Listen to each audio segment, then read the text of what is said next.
Welcome to another edition of Columbia College Coaches Show here on Mediacom Channel 22, and today we're speaking with Coach Melinda Rye-Washington. Columbia Cougar volleyball team getting set for another trip back to the national tournament. First of all, congratulations, by the way. Another milestone. I think Bob might be glad that there's not really a trophy case over at Southwell. It's just the banners. Otherwise, that new expansion would all be for plaques and trophies for the volleyball team. But another successful season. The AMC Conference Tournament, 3 straight games at home. You get the host, obviously being the 1 seed, and you won all 3. Let's start with the first one, Stevens College, a team that's on the rise, newer program coming back in here in Columbia as well, and you know, they started things off for you. They did. You know, they're a much improved team from last year, and they brought in some better ball control this year, so they were able to compete a little bit. And I thought that our girls went out that first night and played very well. They served and passed very well and efficiently, and it was a nice beginning to a conference tournament. Hannibal was the only team in the regular season to give you guys a set loss in conference play, if my memory is correct, and I believe that was at home, if I remember right. And there was some discussions about how many lines the team would have to run if points were above. That's your favorite bribery tool of yours. Yeah, they don't like to run. Which is, you know, hey, you know, that's been an age-old coaching, you know, hey, you lose, you run. Right. But Hannibal was up next for you. Take us through that 3-set win for you guys. You know, Hannibal's a scary team for us, and the matchup that we had against them, the ball control that they possess, along with the couple of offensive weapons that they have, match up with us. If they can get the right matchup, you know, it was going to be a match for us. And I thought our girls did a nice job of setting the tone of the game. Right from the start, they came out, we served and passed aggressively. Our hitters were able to put the ball down one-on-one, and our setter, Paula Fajeda, was able to spread the ball around and get us one-on-one hitting-wise. So I thought Hannibal brought a good match to us. It made us play, it made us mentally focus and physically focus and make sure that we took care of minor details, you know, in the game, not just go out and play and win. We had to come out and compete. And it was a good night as well, and a good preparation game for the conference final. Conference final, the top 2 seeds in the tournament make it to the championship match, the 1-seeded Cougars. And then Missouri Baptist has been another strong program, a team right there in the conference all year, comes back to Southwell. And they gave you a pretty good run for the money in the title game. They did. You know, the coaching staff there has been there a while.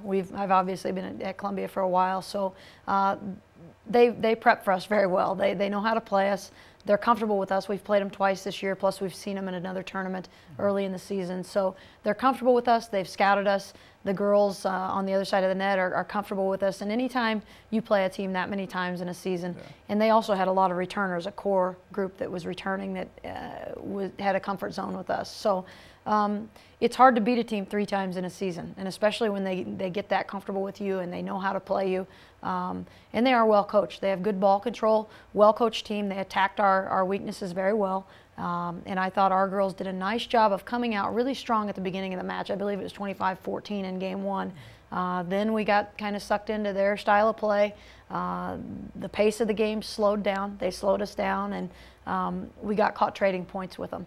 And that's not something that you want to do with a team like that, because once they get confident, you know, and they're already comfortable playing you, then you can find yourself in trouble. And that's what happened. We just slowed our pace, started playing their style of a match, and got into a little trouble late, but we're able to finish it out, you know, pretty strong at the end. So at that point, obviously, the main mission at that point, what do you say after the loss there? I mean, you get in a conversation, just, you know, get back into concentration mode. But like you said, it can be tough to an opponent that you've played that many times.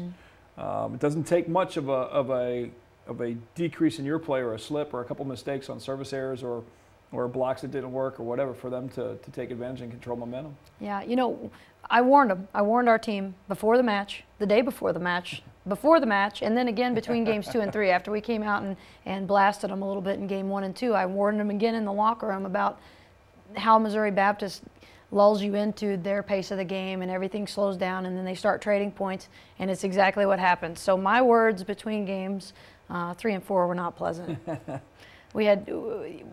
I was a little bit uptight in the timeout, and then again between games 3 and 4, because I had told them it's like telling your children at home, hey, don't do this, and then they go out and do it. So I was a little bit irritated with the team, but it does show the character of the team to be able to come back and not play selfishly and play as a team and be able to get that win.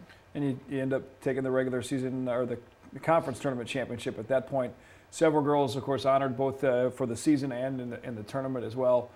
Seems like all these pictures of Columbia College winning championships and tournaments, there's players, whether it's soccer, basketball, volleyball, everybody's got a plaque, paper somewhere, you know, both for on the court and for in the classroom, and that's a big honor for Columbia College. Definitely. You know, we have the resources there academically and athletically. Our facilities are wonderful. Our academic programs are wonderful. The teachers are great. The advisors are great.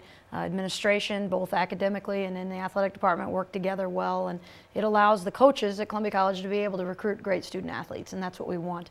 You know, we were honored last year. We were fortunate enough to be honored as a academic All-American team, and that's having a cumulative team GPA over a 3.0, which I was really proud of that. That was a really big goal for our team set at the beginning of last season. We've set that goal again this year. We'll see if we can get there, but that's one of our goals at Columbia College, is to recruit good fit students. You know, we want somebody that's going to fit academically and fit athletically into our program. The way the tournament falls now, that heading off to the national tournament, which we'll get to coming up here after the break a little bit, but you factor in the long grind of the season, the tournament, now you're getting close to holiday time, you got finals and exams and all that stuff mentally in the players' minds, as well as trying to focus on the ultimate prize, which is to try and win the NAIA championship up in Sioux City. We'll talk about how the tournament works, a little preview of what the Cougars can expect as they move on to another trip to the national tournament. We'll talk about that with the head coach next on Mediacom Channel 22.